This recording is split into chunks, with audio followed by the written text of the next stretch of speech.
Well, when it rains, it pours, my friends. Yesterday, we opened, or 2 days ago, we opened Oathsworn. Today, look what came. Etherfields. Now, Etherfields is kind of like a dreamscape campaign adventure horror, and I'm wielding this big knife on purpose because it's how I'm going to open the box actually, but it's also kind of evocative of a horror themed thing as we come up towards October. All right, everybody, so while I've got Oathsworn in the other room, I'm going to do an unboxing of this and a rambling and a hi. So what they did is they split the shipping on this. So you could get the core box, I don't know, about a year ago, and then you could get all this extra stuff. There's one other thing I got, which I shouldn't have. I don't know if I had a choice, which was the 5th player expansion, which I'll never play this with 5 players, so that's completely useless. All right, shall we carve it open? Shall we carve it open together? I don't even know if I'll use the Sphinx campaign, the Funeral Witch campaign. I don't know if you can read that. Funeral Witch campaign, the creatures. This must be the miniatures. What do you say? Yep, there's the miniatures. You can see that kind of.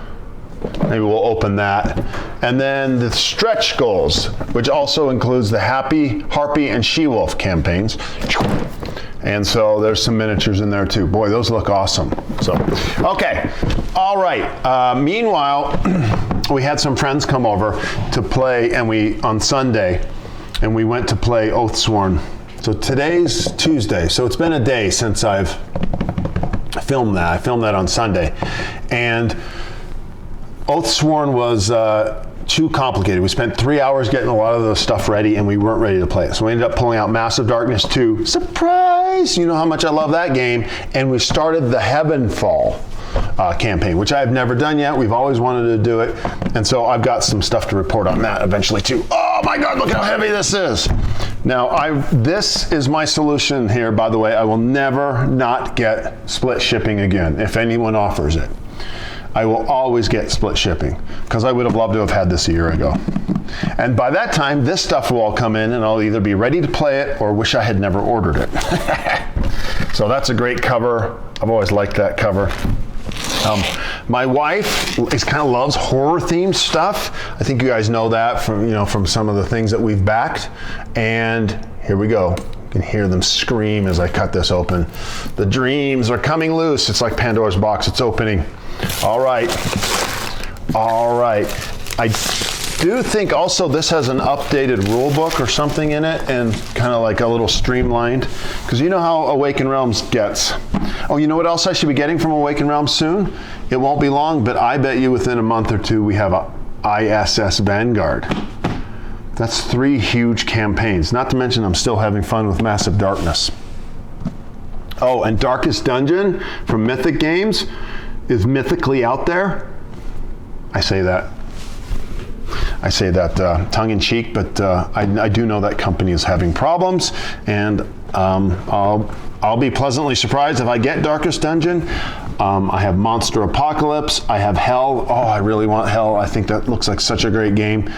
Everything I've looked at, and I have one other game of theirs, Six Siege, and I wonder about whether I'll get any of those, because that company is struggling. Okay, here we go. The smell of a fresh new board game. Anyone ever get in on that? I love the smell of a new board game. Here is the game manual. This does not look like 2.0, but am I right on that? Anyone? Oh, okay, this looks good. Who made this game? Does anyone know? I don't see their name. Let's see, design, Michael Oraxa. I don't know how to pronounce your name, Michael. So interesting. We have the Secret Scripts book. Oh, look at this. Look at that. Now oh wow, lots of little story pieces. That's nice. From what I heard, that this game is pretty awesome, but it gets grindy, which kind of I've heard about Tainted Grail. Oh, speaking of that, I should do a video on that. Tainted Grail just went live. Kings of Ruin. It did today. Okay, I got another video to film because I will do that now that I'm back. I'm back. Okay, let's look at the board together. So Tainted Grail, but Tainted Grail 1 was grindy as well. Something that I experienced with Bard Song, which is one of the reasons I got rid of it. Oh, this is quite a big board. I don't know if we really want to open it for everyone. I didn't know there was a board. But Tainted Grail 1 was grindy, and I know that they simplified that in the second one. And so we'll talk about that later. And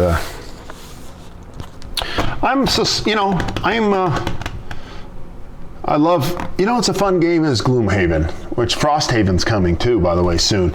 And that game is so fun, and yes, it can be grindy, but it's a good grind because the grind part is fun. Where in design philosophies, if you're playing a game that it's moving forward, and they're like, oh, I got to go do this, and I fail and I got to do it again. I was like, oh. I'll tell you, have I told this story before? Stop me if I have, but the Diablo 2 story, or it might be Diablo 3, but it was Diablo 2, I think. I took a necromancer and I raced through the story, and I just raced through, and I think it was solo, it was a computer game, right? I raced through, and I was 26th level when I met Diablo at the end of it, and he just wiped me out every time. And I kind of talked to some friends, and they're like, oh, you have to be at least 30th level. At least to pull that off. So you got to go and grind and do the World of Warcraft thing, the South Park talked about, go kill the wild boars and gain levels.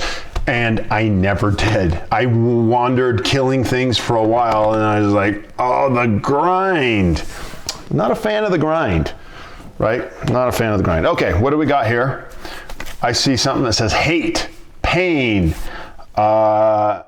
inciter, chaos, devotion. I wonder if these are like gods. Wisdom. Anybody here? Sound off if you watch The Sandman. If you're a fan of The Sandman on Netflix. I read the comics years and years ago. Got the whole sets of them. And I enjoyed what they did.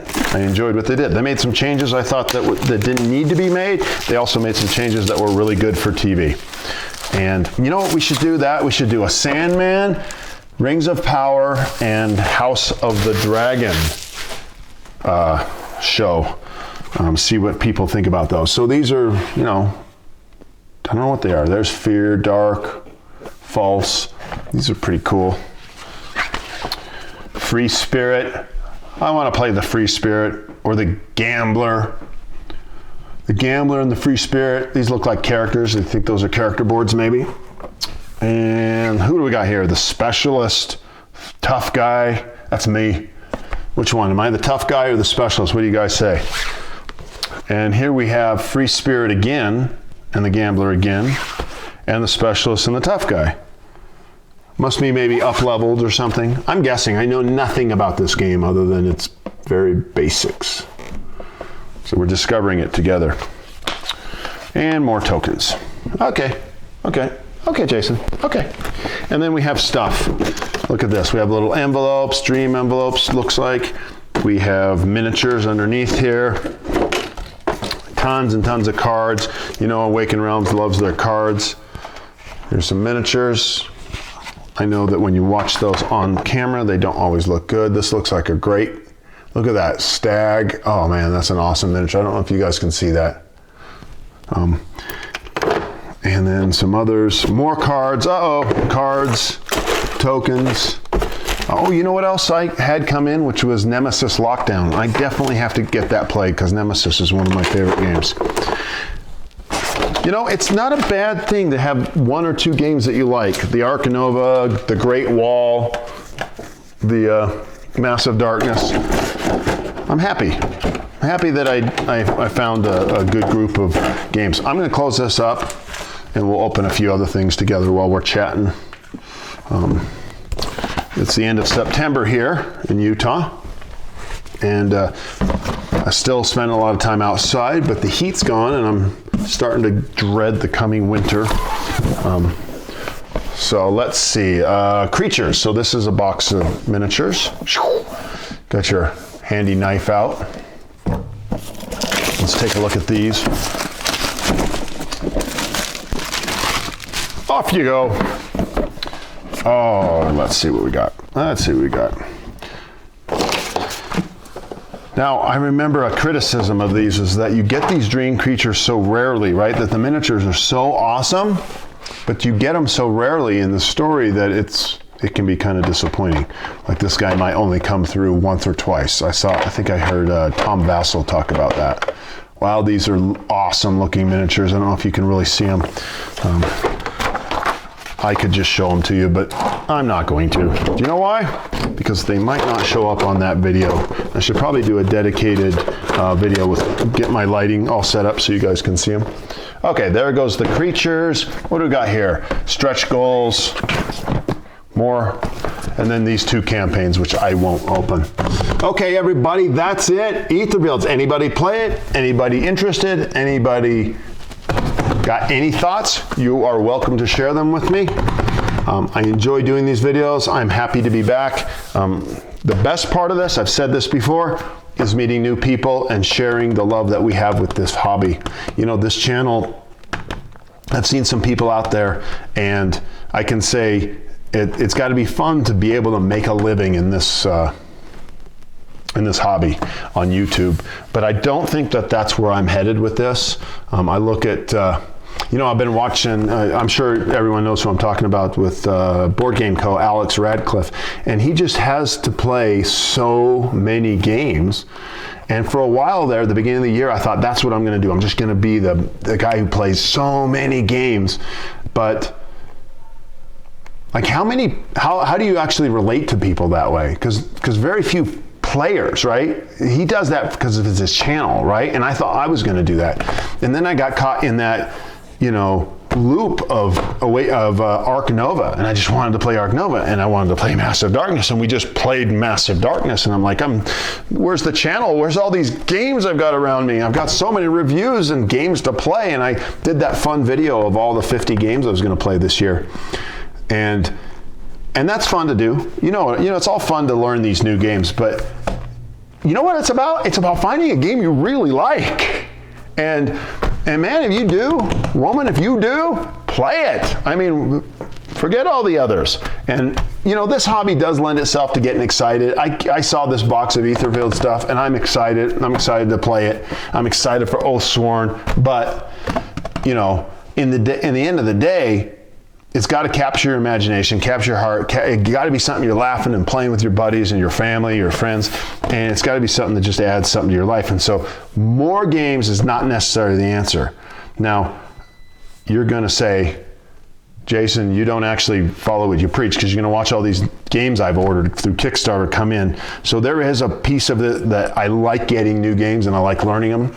But when I settle into less games to play, and I just enjoy them. So that's my message to you today, and I'd love to hear how you guys are responding to that, to the idea of more games. Is more games better, or is it just sometimes cool to find one game and play it? You know, I've told this before, but if Jenny and I just sat down and played Gloomhaven, we could probably play that for a whole year. We love the game, we love the story, and we never finished it. And not because we were bored, but because other games came up. But if we just settled with that game, and think about that. It was $100 when we got it, and you just go, $100, and you play a whole year for game night every, 52 times, maybe more. Pennies on the dollars. Okay, everybody, I'll catch you on the next video.